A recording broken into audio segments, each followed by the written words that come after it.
은행하세. 네. 오늘 우리에게 주시는 하나님의 말씀은 요한일서 3장 10절에서 16절 말씀입니다. 요한일서 3장 10절에서 16절 말씀, 신약 372쪽 즈음에 있습니다. 요한일서 3장 10절에서 16절의 말씀을 우리 한 절씩 교독하시고 마지막 절은 함께 읽겠습니다. 하나님의 자녀와 악마의 자녀가 여기에서 환히 드러납니다. 곧 의를 행하지 않는 사람과 자기 형제 자매를 사랑하지 않는 사람은 누구나 하나님에게서 난 사람이 아닙니다.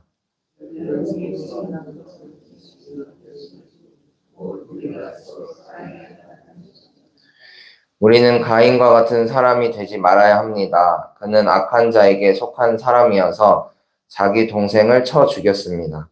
무엇 때문에 그는 동생을 쳐 죽였습니까? 그가 한 일은 악했는데 동생이 한 일은 의로웠기 때문입니다.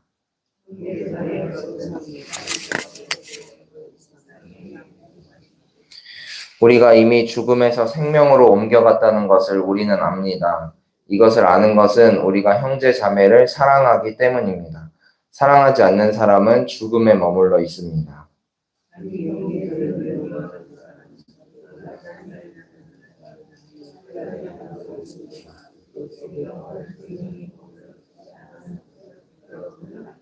다 같이 읽겠습니다. 그리스도께서 우리를 위하여 자기 목숨을 버리셨습니다. 이것으로 우리가 사랑을 알게 되었습니다. 그러므로 우리도 형제 자매를 위하여 목숨을 버리는 것이 마땅합니다. 아멘. 오늘도 예배하는 가운데 하나님의 은혜가 넘쳐나기를 소망합니다.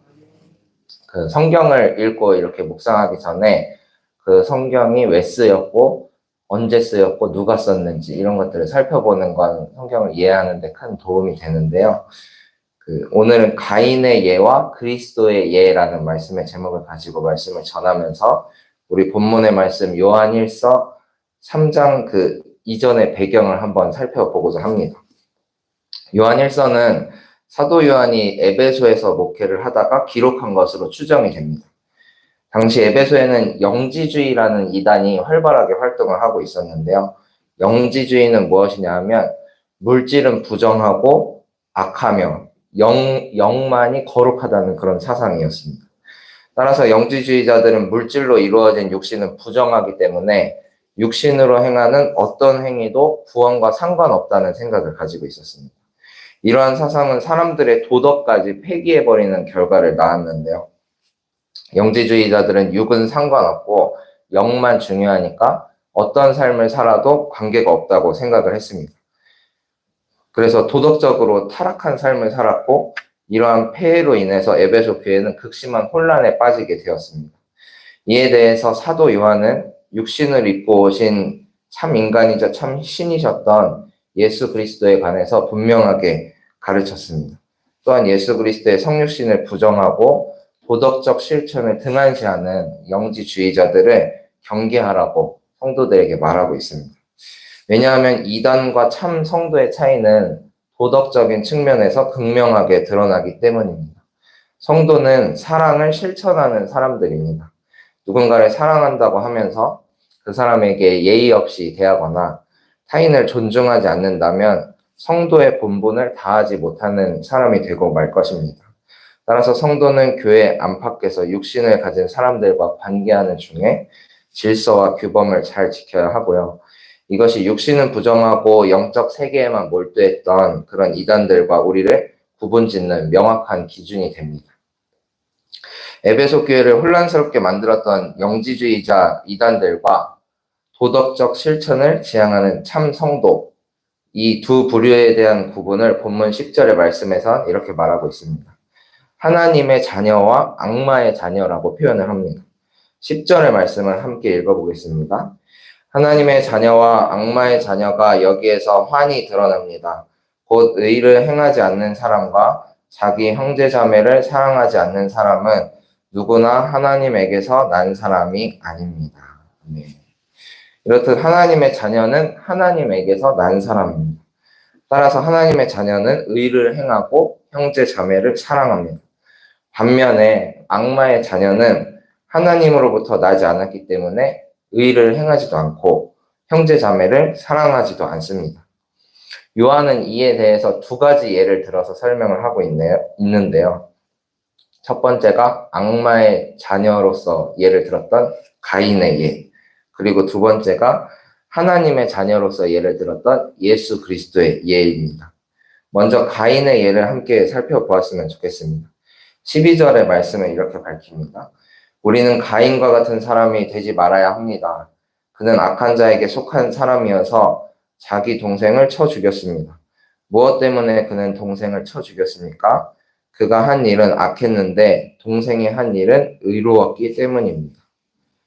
가인은 아벨을 죽인 사건을 통해서 자신이 누구와 연결되었는지를 분명하게 드러내었습니다.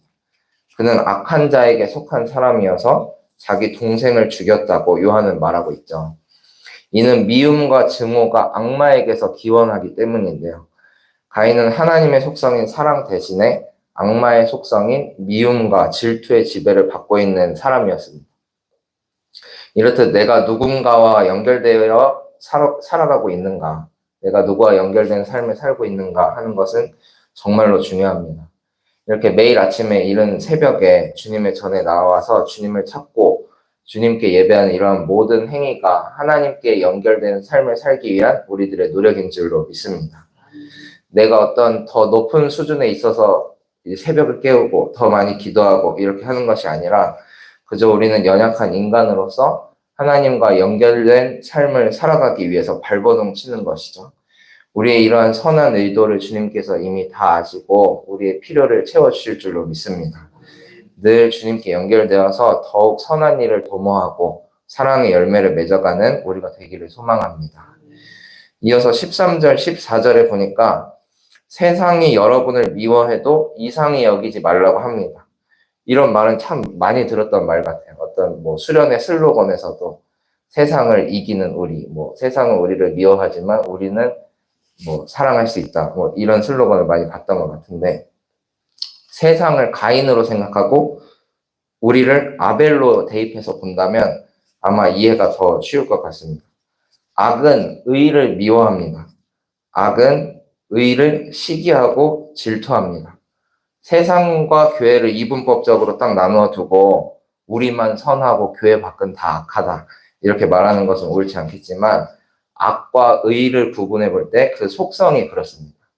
악은 의를 미워합니다. 그래서 가인도 자기에게 해끼친 게 하나 없는 아벨을 그렇게 질투해서 인류의 첫 살인을 저질렀던 것이죠. 그저 하나님께서 아벨의 제사를 받아주셨다는 이유 하나뿐이었습니다. 그렇다면 악은 왜 의를 미워할까요? 세상은 왜 교회를 미워할까요? 왜냐하면 우리 손에 선물이 쥐어져 있기 때문입니다. 우리 손에만 선물이 쥐어져 있기 때문입니다. 마치 어린아이들 틈에서 한 아이만 혼자 선물을 받아 들었다면 다른 아이들이 그 아이를 미워하겠죠. 우리는 하나님께 영생을 선물로 받은 자들입니다. 세상에 속한 사람은 하나님을 알지도 못하고 하나님께 속하지도 않습니다. 하지만 하나님의 자녀된 우리는 하나님께 속한 자가 되어서 영생을 선물로 받았습니다. 세상의 영적 상태는 곧 죽음이기 때문에 그 결과 하나님의 자녀는 세상 사람들에게 미움을 받게 되는 것이죠. 그렇다면 정말로 내가 하나님께 속한 사람인지, 그럴 만한 사람인지, 정말로 영생을 선물로 받은 게 맞는지 어떻게 알 수가 있을까요? 14절이 알려주고 있습니다. 우리가 이미 죽음에서 생명으로 옮겨갔다는 것을 우리가 압니다. 이것을 아는 것은 우리가 형제 자매를 사랑하기 때문입니다. 사랑하지 않는 사람은 죽음에 머물러 있습니다. 우리 안에 사랑의 실천이 있는지 돌아보면 알 수 있다는 겁니다. 우리가 사랑을 실천하지 못한다면 세상에 머물러 있는 상태, 즉 가인과 같은 상태에 놓여 있는 것과 다름이 없습니다. 우리가 하나님께 속한 사람인지 우리 안에 생명이 있는지 확인하는 유일한 방법은 바로 내 안에 사랑이 살아있는가, 내가 사랑을 실천하며 살고 있는가 하는 것입니다.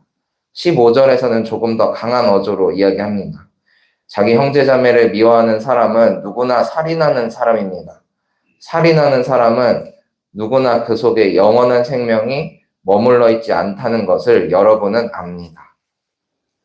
미워하는 것만으로도 이미 살인한 것이나 다름없기 때문에 형제 자매를 미워하지 말라는 거죠. 미워하는 사람의 속에는 영원한 생명도 머무르지 못하게 됩니다. 그런데 참 살다 보면 미워하지 않을래야 미워할 수밖에 없는 사람들도 있습니다. 내 성정으로 모든 미움을 다 이기고 사랑만 하고 살기는 정말 어렵죠. 거의 불가능에 가깝습니다. 그래서 우리를 잘 아시는 하나님께서 예수 그리스도를 보내주셨습니다. 서두에 악마의 자녀로서 가인의 예를 들었는데요. 16절에선 하나님의 자녀된 그리스도의 예를 말하고 있습니다. 16절의 말씀을 함께 읽겠습니다. 그리스도께서 우리를 위하여 자기 목숨을 버리셨습니다. 이것으로 우리가 사랑을 알게 되었습니다. 그러므로 우리도 형제 자매를 위하여 목숨을 버리는 것이 마땅합니다. 아멘. 사랑은 이렇듯 우리 힘으로는 다 할 수 없는 일입니다. 이것으로 우리가 사랑을 알게 되었습니다. 라는 구절에서 나오는 이 사랑은 헬라어 원어로는 아가페입니다.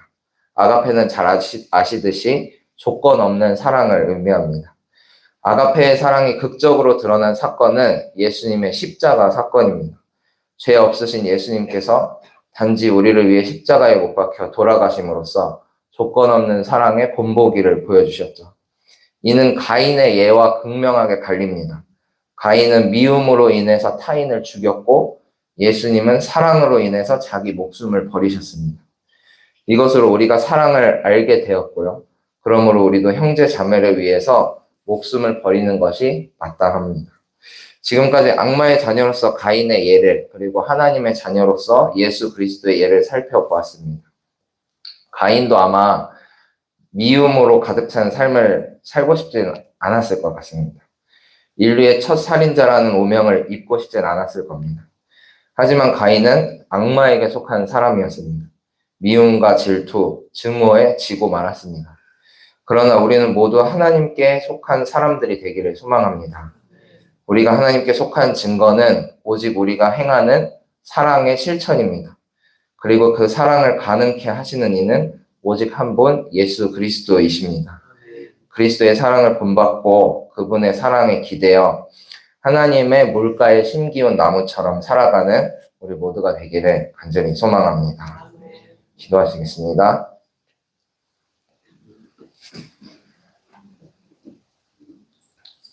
주님, 감사합니다. 오늘도 이 하루를 허락하여 주셔서 건강하게 눈뜨게 하여 주시고 이 새벽에 하루를 시작하며 하나님께 예배하게 하시니 감사드립니다. 주님, 저희는 너무나 작고 연약하여 저희에게는 소망이 없습니다. 제 속에는 미움과 질투가 더욱 익숙하고 사랑의 실천은 미미한 수준일 뿐입니다. 주님, 하지만 저희에게 주의 은혜를 내려주시옵소서. 그리스도의 사랑을 본받아 사랑을 실천하며 살아가게 하여 주시옵소서. 이제 다음 주 주일부터 성북지방 연합성회가 있습니다. 주님, 이 은혜의 시간을 우리 교회에 허락하여 주시니 감사합니다. 더욱 많은 이들이 참여하여 함께 은혜 받게 하여 주시고 담비와 같이 내려주시는 성령의 역사를 체험하는 귀한 시간 되게 하여 주시옵소서. 강사 목사님과 성회를 준비하는 모든 손길 가운데 함께하여 주셔서 지치지 않게 하여 주시고 새 힘을 얻고 성북지방 부흥의 물꼬를 트는 시발점이 되게 하여 주시옵소서. 주님, 저희 각 개인의 형편과 사정을 돌보아 주시길 원합니다. 평안할 때도 있지만 어려운 관계, 괴로운 마음, 또 경제적으로 힘이 들 때도 있습니다. 모든 것에 소망이 되시는 주님만을 바라보며 나아갑니다. 우리를 전적으로 사랑하시는 주님의 계획을 신뢰하며 주님과 한 걸음 한 걸음 나아가게 하여 주시옵소서. 우리 삶의 주인 되시고 모든 것의 주제가 되시는 주님을 의지하며 승리하는 하루하루 되게 하여 주시옵소서. 더불어 몸이 아프신 분들과 수술받는 모든 교우분들을 위해서 기도합니다. 주님, 이 시간 그분들과 함께하여 주시길 원합니다. 담대한 마음을 주시고 병마와 싸워 이겨낼 강한 의지도 허락하여 주시옵소서. 하나님, 이 아픔의 순간이 치유하시는 주님의 손길을 경험하는 귀한 시간 될 수 있도록 축복하여 주시옵소서. 월요일 아침 이제 일주일을 살아갑니다. 주님께 영광 돌리는 한 주간 되게 하여 주시옵고 주변을 돌아보며 사랑을 실천하는 한 주 되게 하여 주시옵소서. 모든 것 주님께 맡기오며 살아계신 예수님의 이름으로 기도합니다. 아멘. 하늘에 계신 우리 아버지여, 이름이 거룩히 여김을